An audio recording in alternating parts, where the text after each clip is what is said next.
So previous session में हम लोगों ने रोटेशनल मोशन इस चैप्टर को शुरू किया था और उसमें रोटेशन मोशन में मैंने आप लोगों को 4 डायग्राम निकाल के बताया था। Linear motion, translational motion, circular motion और रोटेशनल मोशन। आपको याद होगा, ये देखिए ये 4 मैंने डायग्राम निकाल के बताया था। याद है बेटा ये डायग्राम्स? प्रीवियस सेशन में हम लोगों ने इसे निकाल के बताया था। यहाँ पे अलग अलग मैंने मोशंस बताया था। तो सबसे पहला दिखाई दे रहा है बेटा, ये यहाँ पे जहाँ पे पॉइंट ऑब्जेक्ट एक स्ट्रेट लाइन में जाता है, point object moving along the straight line, तो उसे कहा जाता है लीनियर मोशन। और पॉइंट ऑब्जेक्ट ना कहते हुए, एक ऑब्जेक्ट ना कहते हुए, यहाँ पे बहुत सारे ऑब्जेक्ट है बेटा, बहुत सारे ऑब्जेक्ट है, तो इसे क्या कहा था आपने? System of particle. बहुत सारे ऑब्जेक्ट है, बहुत सारे पार्टिकल्स है, बहुत सारे पार्टिकल्स को मैंने होल्ड करके रखा है और उनके बीच का डिस्टेंस जो है बिल्कुल बिल्कुल कांस्टेंट डिस्टेंस है, तो उसे कहा था सिस्टम ऑफ पार्टिकल या रिजिड बॉडी। ये अगर एक स्ट्रेट लाइन में जाता है, ये अगर स्ट्रेट लाइन में जाता है, move along the straight line, तो इसे कहा था हमने ट्रांसलेशनल मोशन। ठीक है। उसके अलावा एक पॉइंट ऑब्जेक्ट, एक छोटा सा ऑब्जेक्ट वो सर्कल में चक्कर लगाता है, उस अलोंग द सर्कमफरेंस चक्कर लगाता है, तो उसे कहते हैं सर्कुलर मोशन। बराबर है। और बहुत सारे यानी सिस्टम ऑफ पार्टिकल या रिजिड बॉडी अगर चक्कर लगाते हैं किसके अबाउट, अबाउट किसके बेटा, अबाउट एक्सिस ऑफ रोटेशन, तो उसे कहा जाता है रोटेशनल मोशन। बराबर है। तो ये प्रीवियस सेशन में पढ़ा था हमने। उसके अलावा प्रीवियस सेशन में हमने कंसेप्ट पढ़ा था, काफी important concept, centre of mass. Centre of मास यानी क्या होता है? जैसे हम लोग जानते हैं यार, कृष्ण भगवान ने वो एक बड़ा सा पर्वत अपने एक उंगली पे उठाया था, तो वो बड़ा सा पर्वत एक उंगली पे उठाया था, या हम लोग हमारे कॉलेज में वो रजिस्टर एक उंगली पे उठाते हैं और उसे गोल गोल घुमाते हैं, तो हम कहाँ सपोर्ट करते हैं? तो हम सपोर्ट करते हैं एक ऐसे पॉइंट पे सपोर्ट करते हैं कि जहाँ पे whole mass of the body is assume to be, यानी ऐसा लगता है कि उसे मैंने बैलेंस कर दिया तो पूरे बॉडी को मैं बैलेंस कर सकता हूँ, अज्यूम टू बी कॉन्सेंट्रेटेड, यानी ऐसे पॉइंट को कहा जाता है सेंटर ऑफ मास। जब मैं सिमेट्रिकल बॉडी की बात करता हूँ बेटा, ये देखो स्केल पट्टी है मेरे पास, रूलर है 15 सेंटीमीटर का, तो इसे अगर मुझे बैलेंस करना है तो एग्जैक्टली सपोर्ट मैंने प्रोवाइड किया उसके बीच में। तो सिमेट्रिकल बॉडी में जब मैं डील करता हूँ सिमेट्रिकल बॉडी की, तो सेंटर ऑफ मास कहाँ होता है? एग्जैक्टली ज्योमेट्रिकल सेंटर पे होता है। Centre of mass is at the geometrical centre होता है। और नॉन सिमेट्रिकल बॉडी की जब बात करता हूँ मैं, when we deal with a non symmetrical body, तो नॉन सिमेट्रिकल बॉडी में सेंटर ऑफ मास कहाँ होता है? तो centre of mass heavier heavier के पास शिफ्ट होता है। ये देखो, जहाँ हेवी है ना उधर की तरफ शिफ्ट होता है, धीरे धीरे एंड पे नहीं होता, हेवियर की तरफ शिफ्ट होता है। ठीक है। हाँ। और एक एग्जांपल भी देखा था मैंने यार, ये बैट था बेटा अपने क्रिकेट का बैट, और क्रिकेट के बैट को मैंने यहाँ से कट कर दिया और ये पॉइंट है सेंटर ऑफ मास, तो कौन से पॉइंट का मास ज्यादा होगा? तो कल हमने डिसाइड किया था, और इसे डिस्कस करने के बाद ये इंटरप्रिटेशन निकला था, mass of the A side is greater than mass of the B side, बताया था। ठीक है। अब सेंटर ऑफ मास तो होता तो है, वो सेंटर ऑफ मास फाइंड कैसे करना है? तो सिस्टम में ये बहुत सारे ऑब्जेक्ट है, बहुत सारे पार्टिकल्स है, तो सेंटर ऑफ मास फाइंड करने के लिए ये वेक्टर आर, ये सेंटर ऑफ मास कहाँ पे है? तो मैंने ये फॉर्मूला बनाया था, m1 r1 m2 r2 mn rn upon all the masses m1 plus m2 plus mn। और दो पॉइंट के लिए अगर मैं बात करता हूँ तो सिंपल यार, m1 r1 m2 r2 upon m1 plus m2, जो बताता है मुझे position vector of the centre of mass, position vector of a centre of mass. Similarly मैंने बात किया था, जब बॉडी में रोटेट करता हूँ बेटा, बॉडी यही बॉडी को अगर मैं रोटेट करता हूँ तो सेंटर ऑफ मास कहाँ होगा? तो सेंटर ऑफ मास का जो वेलोसिटी रहेगा, ये बॉडी अगर रोटेट हो रहा है तो इसका वेलोसिटी कुछ ना कुछ होगा, तो कितना वेलोसिटी होगा? तो मास इंटू वेलोसिटी का प्रोडक्ट, मास इंटू वेलोसिटी का product upon all the masses का समेशन या एडिशन। वैसे ही acceleration of centre of mass ये देखा था, mass into acceleration upon masses का एडिशन। क्लियर? तो ये कंसेप्ट हमने प्रीवियस सेशन में पढ़ा था, एक भी न्यूमेरिकल मैंने इस बेस का लिया नहीं था। ठीक है ना? चलो तो शुरू करते हैं हमारे आज के इस सेशन को, जिसमें मैं न्यूमेरिकल पढ़ाने वाला हूँ। तो कंसेप्ट मैंने प्रीवियस सेशन में कंप्लीट किया था, तो आज न्यूमेरिकल देखेंगे। तो देखते हैं फर्स्ट न्यूमेरिकल। अरे यार न्यूमेरिकल कहाँ गए? स्लाइड में न्यूमेरिकल ही नहीं क्या? एक मिनट। ये न्यूमेरिकल नहीं दिखाई दे रहे हैं, तो मुझे दूसरा स्लाइड देखना पड़ेगा। न्यूमेरिकल तो लिए थे, यहाँ नहीं दिखाई दे रहा, कोई बात नहीं।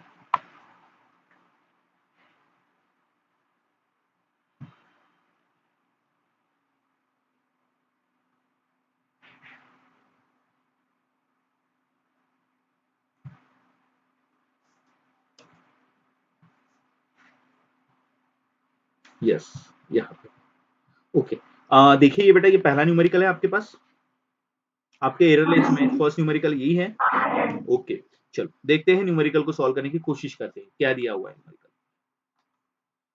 टू ऑब्जेक्ट, दो अलग अलग ऑब्जेक्ट है, एक का मास है बेटा, पहले का मास है 200 ग्राम, दूसरे का मास है 500 ग्राम, ऐसा दिया हुआ है, और वेलोसिटी दिया हुआ है 10 metre per second and 3 plus 5 metre per second.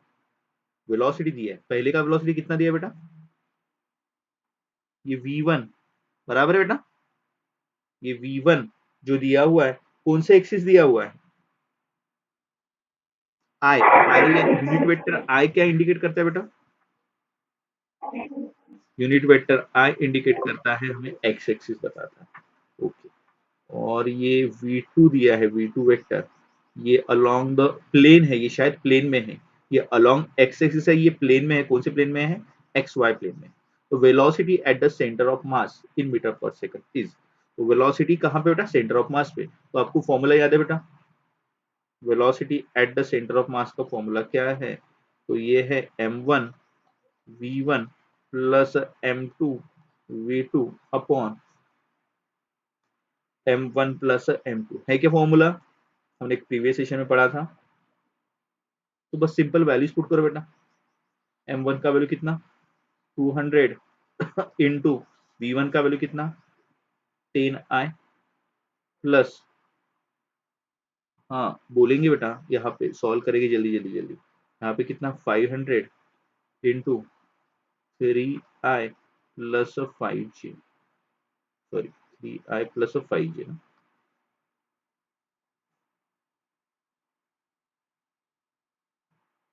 Plus 5j upon 200 plus 500। देखो बेटा क्या आंसर आता है, इतना तो बहुत कॉम्प्लिकेटेड नहीं लग रहा है। ये 0 0 0 0 को आप लोग हटा दीजिए, यानी उसको सिंपल कर दीजिए, 0 0 कैंसिल कर दो बेटा, कर सकते हैं ना बेटा, 0 0 0 कैंसिल कर सकते हैं, यानी 100 से अगर मैं सभी जगह डिवाइड करता हूँ तो यहाँ पे आ जाएगा 7, ऊपर में आ जाएगा, ये 0 0 कैंसिल कर दे तो 20i प्लस यहाँ पे कितना 15i प्लस ये आई प्लस कितना 25j, ऐसा आने वाला है, यानी टोटल कितना 35 आएगा ना बेटा, फिर total 35i plus 25j upon 7। हाँ ऑप्शन आ रहा है क्या ऐसा कुछ, हाँ यहाँ पे 5 आ जाएगा, 5i प्लस 25/7j, है क्या ऐसा ऑप्शन है क्या शिवांश, पक्का है सी, देख लेते हैं, yes option C is available. Clear, simple था न्यूमेरिकल, बस हमें वैल्यूज पुट करना था और कुछ भी करने की जरूरत नहीं थी। चलो नेक्स्ट न्यूमेरिकल देखते हैं। बिफोर प्रोसीडिंग फर्दर जल्दी से इसका स्क्रीनशॉट ले लीजिए, स्क्रीनशॉट ले लीजिए, हो गया भूपेंद्र,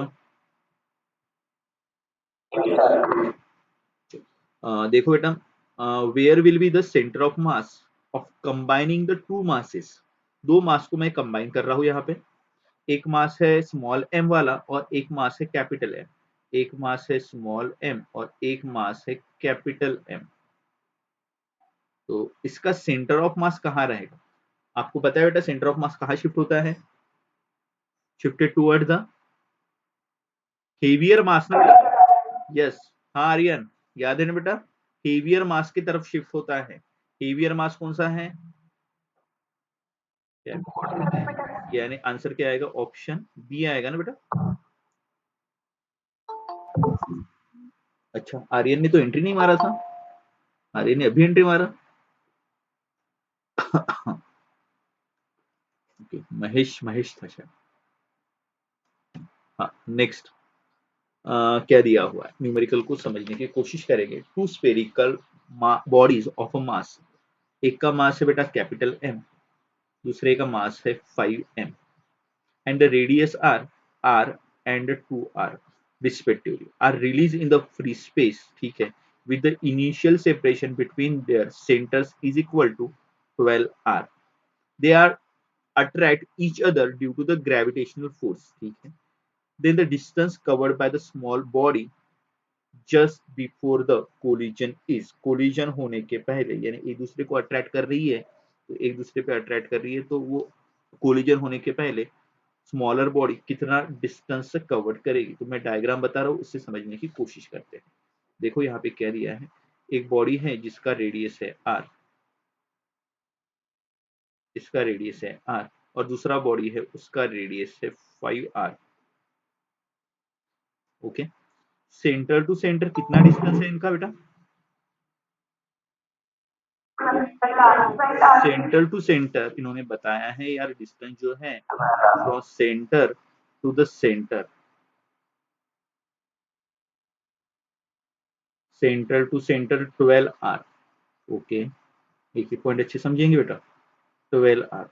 अच्छा, पहले वाले का रेडियस जिसका मास m है उसका रेडियस कितना है बेटा? r ना. अच्छा, दूसरे का रेडियस 2r नहीं, हाँ 2r है. Okay okay okay,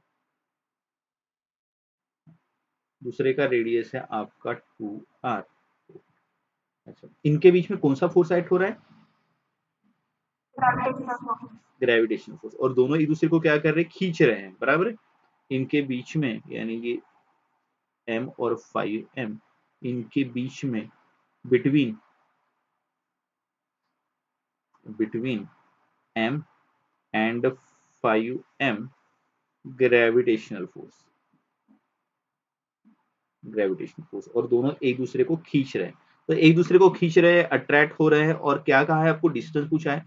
smaller body just before the collision, यानी मुझे यहाँ पे एक ऐसा डिस्टेंस पूछा है कि ये जो स्मॉलर बॉडी है ये भागते भागते कितना डिस्टेंस जाएगा, ऐसा पूछा है.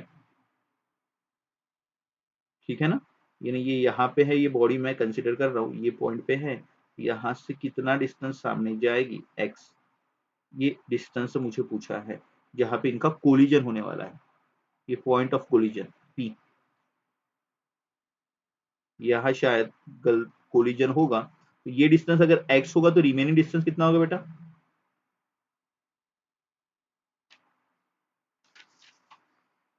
अच्छे से देखो डायरेक्ट. हाँ, कितना? 9r माइनस एक्स आएगा ना बेटा. अच्छे से देखो ना, उनके सेंटर टू सेंटर 12r है, तो सेंटर टू सेंटर अगर 12r है तो उनके सरफेस टू सरफेस कितना आएगा बेटा? 9r आएगा. ये 9r आएगा क्या साइली? देख लीजिए अच्छे से, 9r आएगा क्या?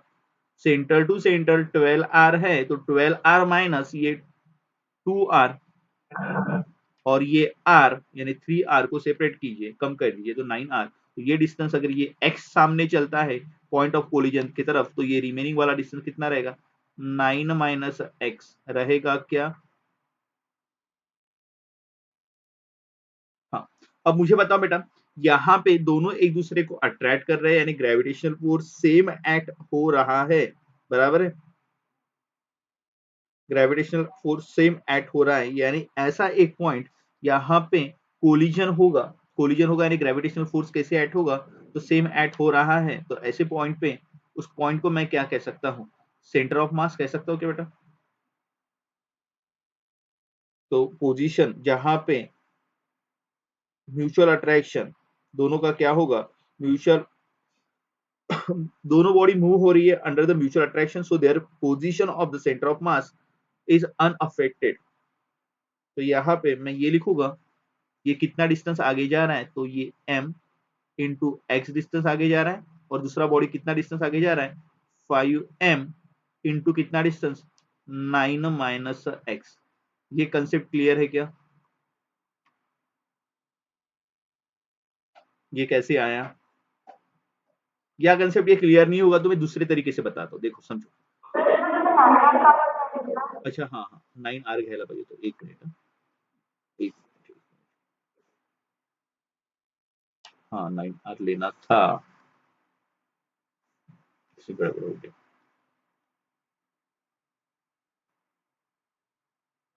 9R माइनस एक्स, ठीक है, ये 9R माइनस एक्स। अच्छा ये कैसे आए, समझ में आया क्या रे बेटा कि नहीं आया? नहीं आया? अब ध्यान दो, मुझे बताओ यार, ग्रेविटेशनल फोर्स ऐड हो रहा है, मैंने कहा पॉइंट पी पे क्या हो रहा है, उनका दोनों का कोलिजन हो रहा है, यानी पॉइंट पी तक दोनों का ग्रेविटेशनल फोर्स कैसे होगा, सेम होगा, यानी इन दोनों का ग्रेविटेशनल फोर्स, ये देखो मैं यहाँ पे ग्रेविटेशनल का फॉर्मूला लगा रहा हूँ, इन दोनों का ग्रेविटेशनल फोर्स और इन दोनों का ग्रेविटेशनल फोर्स इस पॉइंट पे क्या होगा, सेम रहेगा। ग्रेविटेशनल फोर्स का फॉर्मूला जानते हो आप लोग, जी कैपिटल एम, और ये मास ऑफ पी कुछ ना कुछ रहेगा एम पी अपॉन कितना डिस्टेंस बेटा इनका, एक्स स्क्वायर, वैसे g into 5m into mass of p upon कितना 9R माइनस एक्स का स्क्वायर। नहीं यार ये कंसेप्ट नहीं अप्लाई होगा। हाँ हाँ, ग्रेविटेशनल फोर्स क्या, हाँ नहीं ये कंसेप्ट नहीं है, थोड़ा गलत हो जाएगा concept, x plus r square आ जाएगा फिर यहाँ पे, नहीं ये कंसेप्ट नहीं अप्लाई कर सकते।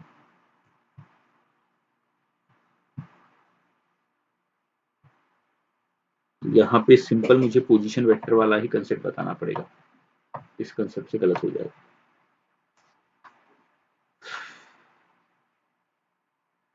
यही कंसेप्ट डायरेक्ट लेना पड़ेगा मुझे, m into x is equal to 5m into 9R minus x, यही कंसेप्ट लेना पड़ेगा, यानी position of the centre of mass unaffected,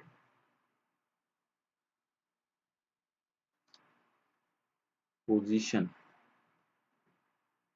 of centre of mass is unaffected,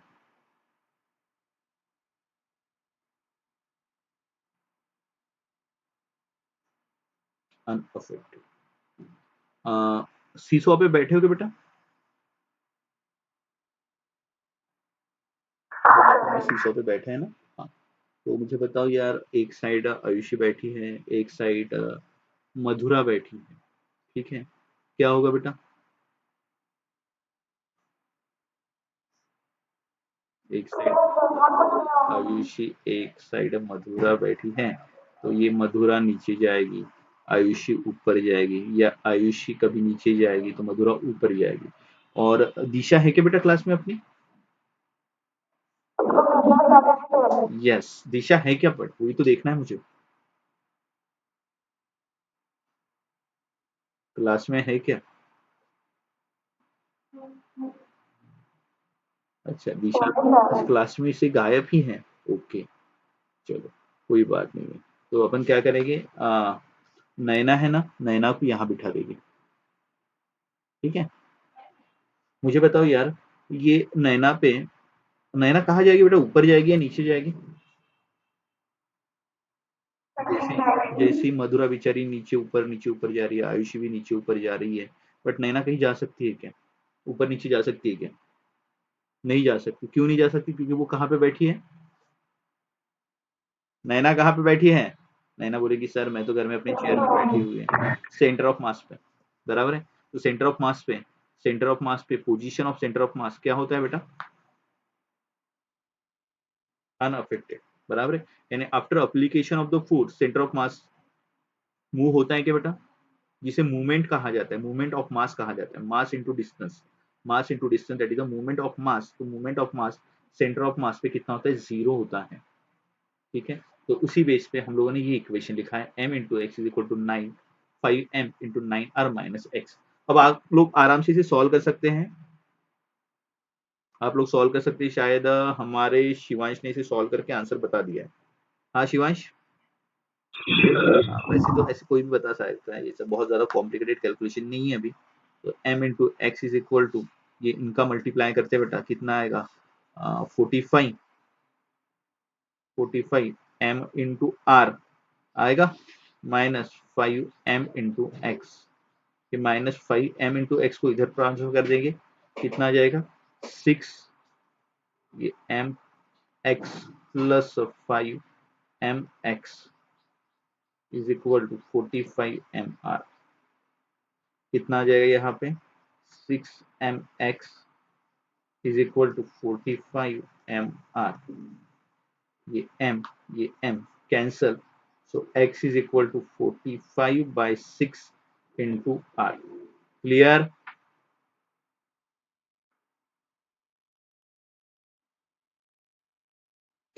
कितना आएगा 7.5 आएगा। आंसर इज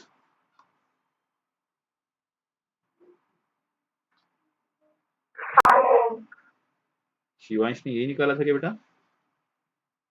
हाँ अच्छा हाँ बोलो बेटा। सर ये ऑब्जेक्ट का एक का मास है 1 और एक का मास है 5। हाँ 5m। 5 है सर। तो ये अगर 1 सेकंड में m कवर करेगा तो 5 m कवर करेगा डिस्टेंस। 1 सेकंड कहाँ दिया है? नहीं सर सपोज एग्जांपल ऐसा कंसीडर कर रहे हैं। हाँ तो अगर 1 सेकंड में अगर दोनों का देगा तो 6 होगा। अरे कैसे 6 होगा? मास और डिस्टेंस में फर्क है कि नहीं? आप दोनों क्वांटिटी को क्यों मिला रहे बेटा? दोनों क्वांटिटी को कैसे मिला रहे? मास फिर से पूछिए क्वेश्चंस, क्या एग्जैक्टली आप कह रहे हैं? कि आप ये कह रहे हैं कि m वाला मास सामने जाता है और 5m वाला मास सामने जाता है, तो दोनों का मिला के 6m सामने जा रहा है, आप ऐसे कह रहे हैं क्या? ऐसे कैसे होगा? डिस्टेंस और मास में बेटा वेरिएशन है ना बेटा। मास को मिला के आप डिस्टेंस कर सकते हो क्या शिवांश?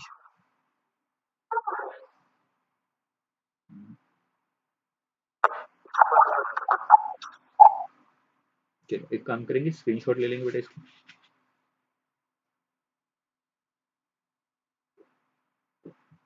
हो गया महेश? क्लियर है न्यूमेरिकल? हाँ सर। ठीक है।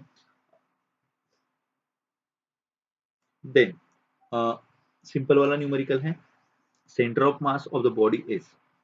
बताइए बेटा इसका ऑप्शन बताइए, एमएचटीसीटी एग्जाम में पूछा गया है। कहाँ पे होता है? Lies always outside the body, body के बाहर होता है। May be lies with in, with in अंदर हो सकता है, आउटसाइड हो सकता है, outside on the surface of the body, और लाइज इनसाइड द बॉडी, और lies always on the surface of the body. कहाँ पे हो सकता है सेंटर ऑफ मास, कहाँ पे हो सकता है? तो इसके लिए सुनो सुनो, आप लोगों ने इसका आंसर ऑप्शन सी बताया, ऑलवेज इनसाइड द बॉडी। ठीक है, मैं दिखा रहा हूँ आपको डायग्राम, यानी आपका कंसेप्ट क्लियर हो जाएगा। आप लोग कॉइन कॉइन कॉइन यानी डिक्स ना, डिक्स को जानते हो ना बेटा? कॉइन देखा है ना, सिक्का। ओके, ये सिक्का पूरा भरा हुआ होता है। ओके, तो इस सिक्के का सेंटर ऑफ मास कहाँ होगा? सेंटर में, यानी lies inside the body. Lies inside. अच्छा, ए बचपन में वो टायर खेला है क्या? Tyre,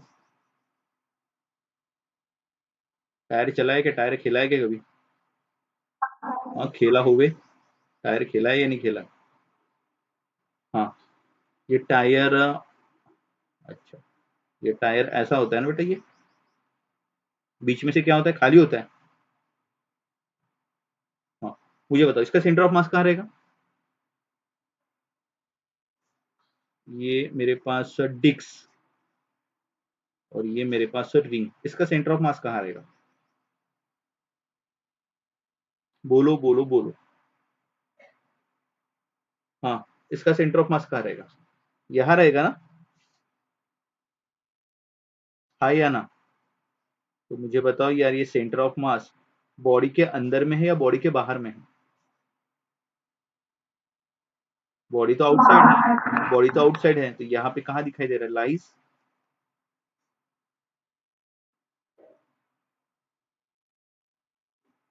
clear? हाँ, तो अभी हम लोग हमारे आंसर के ऑप्शन जो आप लोगों ने मुझे बताया था, क्या उसे हम लोग चेंज करना पड़ेगा या रिमेन ऑन सी, सी पे रहेंगे? बदल जाएगा आंसर? क्या आंसर आएगा?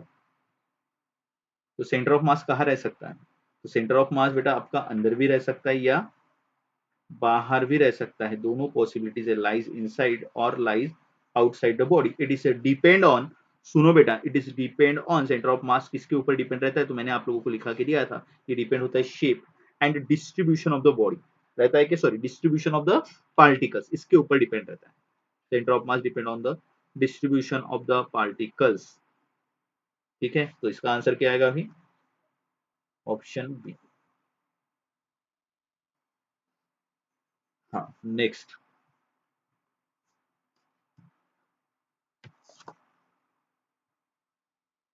ये क्रिकेट बैट का तो हमने कल ही लिया था, और क्रिकेट बैट, अरे आपके पास तो है ना ये, हाँ निकाल लीजिए।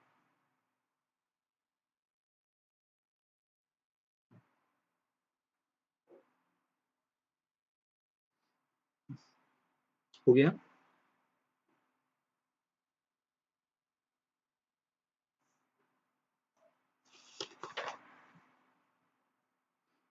इस पे वैसे बहुत सारे, एग्जैक्टली सेंटर ऑफ मास पे कितने न्यूमेरिकल है रे आपके इसमें?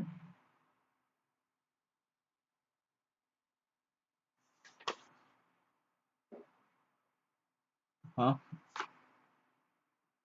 आयुषी 40 है, और मधुरा आपकी इसमें बेटा?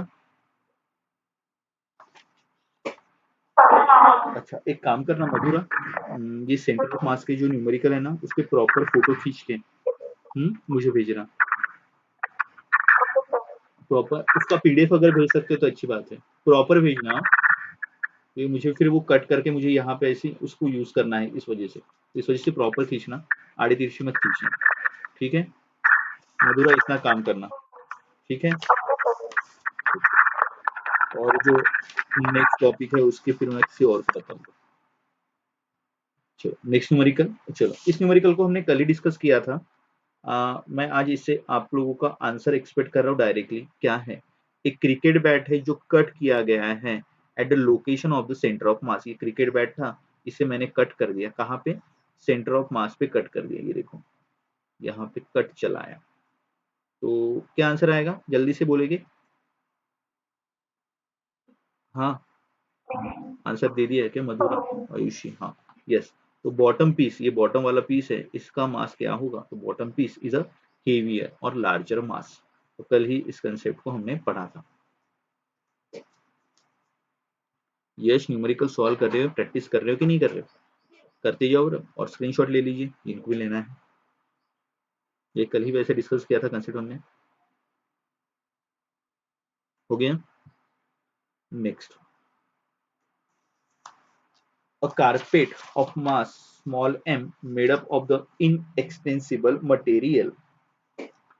एक कारपेट है बेटा, कारपेट तो सबको पता है, घर में जो होता है, जिसका मास है m, made up of inextensible material, यानी वो मटेरियल एक्सटेंट नहीं हो सकता, यानी कितना भी खींचने की कोशिश करेगी तो वो खींचा नहीं जा सकता। Inextensible material is rolled along the length in the form of the cylinder. उसको रोल करके रखा है, रखते हैं ना जब कब जरूरत नहीं होती तो सिलेंडर के फॉर्म में रोल करके रखा है, जिसका रेडियस है small R, and kept on the floor. The decrease in the potential energy of the system when the carpet rolled to unrolled। Carpet को जो रोल करके रखा था, गोल गोल गोल गोल लपेट के रखा था मैंने कारपेट को, उस कारपेट को मैंने क्या कर दिया? अनरोल्ड कर दिया। अनरोल्ड कर दिया यानी ये ऐसा फ्लैट हो जाएगा ना, to the radius R by two. यानी जब ओरिजिनल रेडियस कितना था बेटा? ओरिजिनल रेडियस था आर, बराबर है, और इससे जब मैं अनरोल कर रहा हूँ तो अंदर रोल के ऊपर रोल रहता है ना, बाद में रेडियस कितना हो गया बेटा? R by two. समझ में आ रहा है क्या? अपन पहला पूरा जो रोल करते तो बड़ा होता है ना, और रोल जैसे निकालते जाते हैं, क्या होता है? रेडियस छोटा हो जाता है। ठीक है, अच्छा ये अनरोल कर रहा हूं मैं, और अनरोल कर रहा हूँ कितने रेडियस पे? आर बाय टू, और विदाउट स्लाइडिंग, यानी ये सामने नहीं जा रहा है, जहां पे है ना वहीं पे फिक्स है। ठीक है, विदाउट स्लाइडिंग। तो decrease in the potential energy of the system पूछा है बेटा, पोटेंशियल एनर्जी का एग्जैक्टली डिक्रीज कितना हुआ? पोटेंशियल एनर्जी का डिक्रीज कितना हुआ, ये पूछ रहा है।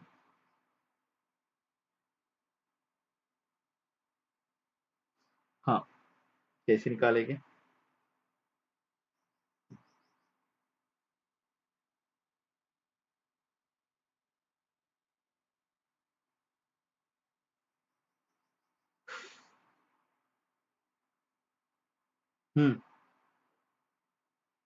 सोचते हैं। पहले मुझे बताओ, पहले पोटेंशियल एनर्जी कितना था, और पहले कैसे था? पहले पूरा आपके पास ऐसा रोल था, ये इतना, और बाद में क्या हुआ, आपका रोल इतना ही हो गया ना। पहले मास कितना था, एम, रेडियस कितना था, आर, बाद में क्या हुआ, मास क्या हुआ, मास एम ही रहेगा या कम हो जाएगा? रेडियस r/2, क्या मास उतना ही रहेगा या मास कम हो जाएगा? ओके, पहले पहले पोटेंशियल एनर्जी कितना, एम जी आर रहेगा, और बाद वाला पोटेंशियल एनर्जी कितना रहेगा, एम डैश, कम होगा ना ये, एम डैश जी, और कितना, हाइट कितना बेटा, r/2। mgh फॉर्मूला है ना आपके पास, एक्चुअली आपके पास फॉर्मूला है mgh वाला, तो मैं यहाँ पे, क्योंकि ये ग्राउंड है बेटा, ये नीचे वाला ग्राउंड, इससे इसका हाइट r, इसका हाइट कितना, r/2, ठीक है। यहाँ पे मास कुछ अलग होगा, ये m डैश। तो अब सबसे पहले तो मुझे मास के बारे में सोचना पड़ेगा यार, ये m माइनस एम डैश को कैसे निकाला जाए। मास का फॉर्मूला क्या आएगा, mass is equal to density into volume.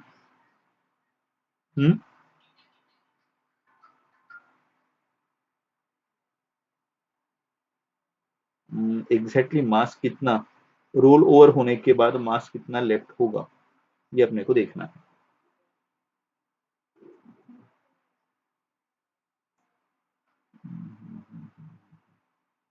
m/4, m/4 कैसे निकाला है?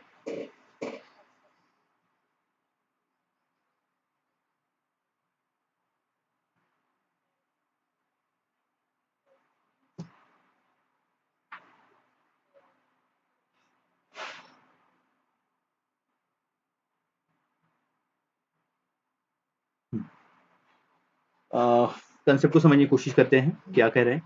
तो मुझे बताओ बेटा, ये जो सेंटर ऑफ मास जो है, एक मिनट,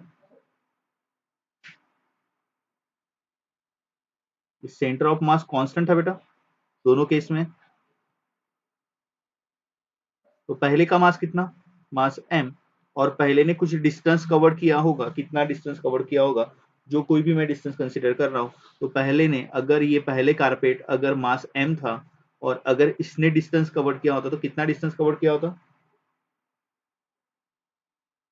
तो मैं डिस्टेंस ना कंसीडर करते हुए मैंने उस कारपेट का एरिया कंसीडर किया है, तो एरिया रहेगा πr²।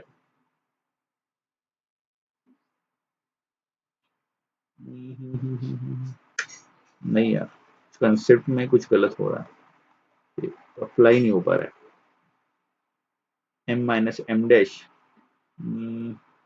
रेडियस r/2 होता है, तो मास कितना होगा, मास और रेडियस में क्या रिलेशन आएगा, इनवर्सली प्रोपोर्शनल आएगा। एक मिनट, हाँ, मास का फॉर्मूला क्या बेटा, डेंसिटी इंटू वॉल्यूम। तो डेंसिटी, वॉल्यूम का फॉर्मूला क्या, area, area into, area into L, length. Okay, मुझे बताओ यार, यहाँ पे कारपेट तो सेम है ना, कारपेट सेम है, यानी डेंसिटी क्या बेटा, डेंसिटी कांस्टेंट बराबर है। अच्छा, कारपेट का लेंथ,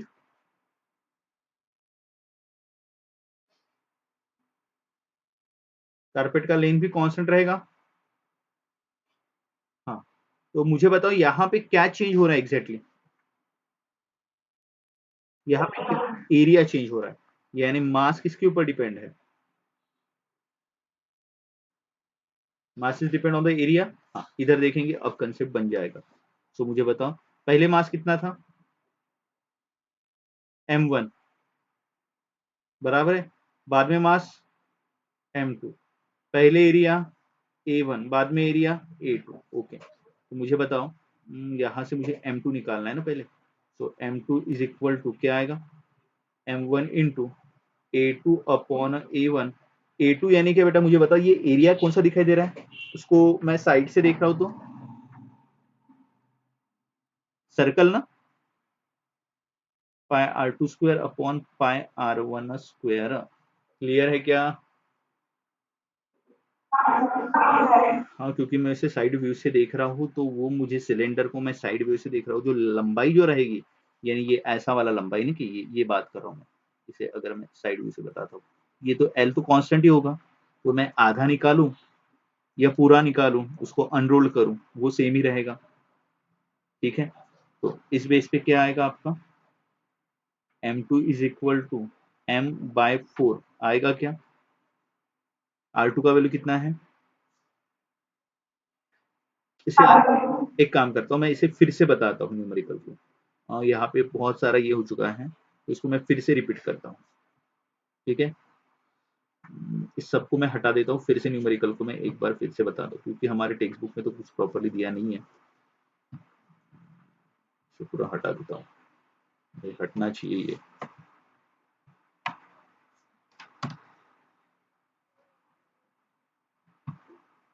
यस, हाँ, तो फिर से न्यूमेरिकल को बता रहा हूँ, प्रॉपर स्पेसिंग होना चाहिए।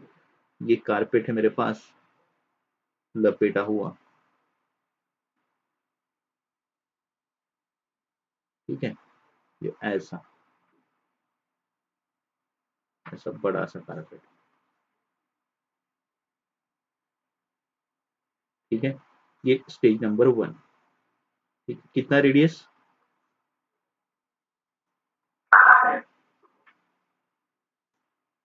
रेडियस है बेटा इसका r। ओके, कितना मास, मास m। ठीक है, बाद में इसे क्या कर दिया,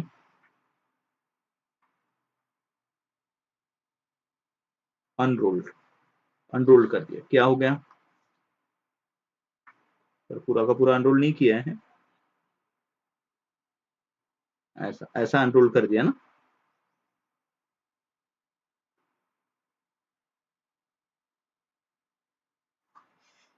ऐसा होगा ना, अनरोल होने के बाद ऐसे दिखेगा ना आपको, हाँ, अनरोल होने के बाद ये कुछ ऐसा ही दिखेगा आप लोगों को, क्योंकि ये नीचे भी और कुछ पोर्शन आएगा। ठीक है, अच्छा, तो यहाँ पे रेडियस कितना सेकंड के इसमें, और यहाँ पे मास m नहीं रहेगा, यहाँ पे मास m2 ले लेंगे, यहाँ पे मास m1 ले लेंगे। ठीक है,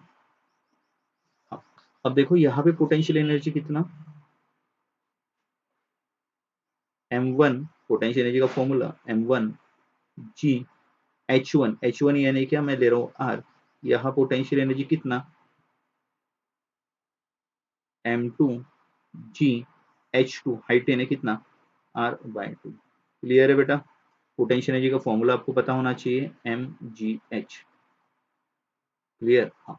अब देखो यार, यहाँ पे मैं मास का रिलेशन लगा रहा हूँ, जैसे कि मास, मास क्या है बेटा, mass is equal to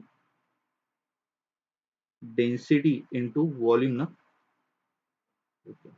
mass is equal to density into volume, तो यहाँ पे मास को मैंने लिखा है डेंसिटी रो, और वॉल्यूम को क्या, एरिया इनटू लेंथ आएगा बेटा, एरिया इनटू लेंथ, एरिया कौन सा, तो ये सिलेंडर जब मैं ड्रॉ कर रहा हूँ साइड व्यू से, सिलेंडर को अगर मैं देख रहा हूँ, तो ये रहेगा एरिया और ये रहेगा लेंथ। अच्छा, मुझे बताओ इसमें एग्जैक्टली क्या क्या कांस्टेंट है, मुझे बताओ, मटेरियल कांस्टेंट है बेटा, लेंथ भी कांस्टेंट रहेगा, देखो दोनों केस में ये पूरा का पूरा रोल्ड कंडीशन में था, तो ये लेंथ देखो, ये एल था लेंथ, दिखाई दे रहा डायग्राम में, एक एक पॉइंट अच्छे समझिए। ठीक है, ये लेंथ देखिए, ठीक है, पूरा का पूरा रोल, और ये हाफ रोल्ड में ये लेंथ कांस्टेंट है क्या बेटा दोनों में, तो चेंज क्या हो रहा है, चेंज हो रहा है एरिया, पहले देखो इतना बड़ा एरिया था, बाद में एरिया क्या हो गया, कम हो गया, बराबर है। तो मैं क्या लिख सकता हूँ यहाँ से, m is a directly proportional to a, area, clear. और एरिया कैसे बेटा, ये एरिया कैसी है, एरिया इज सर्कुलर ना, सर्कुलर, तो एरिया का फॉर्मूला कितना, pi R square. So M is directly proportional to pi R square. तो मैं क्लियरली लिख सकता हूँ M is proportional to R square. ठीक है, तो इस बेस पे m2 upon m1 is equal to क्या, r2 upon r1 whole square. So m2 is equal to m1 into r2 का वैल्यू कितना बेटा, r/2 अपॉन r इसका होल स्क्वायर, यानी कितना आ जाएगा m1/। ओके, तो मैं यहाँ से बेटा ये m2 का वैल्यू m1/4 पुट कर सकता हूँ यहाँ पे। और मुझे पूछा है चेंज ऑफ पोटेंशियल एनर्जी ना, तो चेंज ऑफ पोटेंशियल एनर्जी यानी m2 minus potential energy, change of potential energy यानी potential energy 1 minus potential energy 2, ऐसा ही ना। पोटेंशियल एनर्जी 1 कितना, m1 G are minus m2 ji r/2, ऐसा। और m2 का वैल्यू मैं पुट कर रहा हूँ,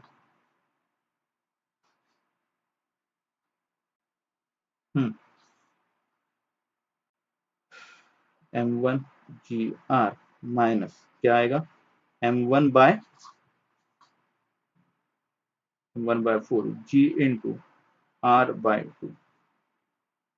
अरे बाप रे, इतना प्रॉपरली लिखने के बाद भी जगह नहीं बची। बताओ रे दादा,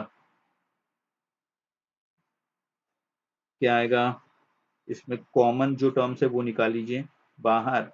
m1 जी आर ये कॉमन है, क्या बचेगा 1 माइनस 1/8 ना, आएगा क्या, ये 4 और ये 2 इनका मल्टीप्लीकेशन कितना 8 आ जाएगा। हाँ, 1 माइनस 1/8 यानी कौन सा आंसर आएगा,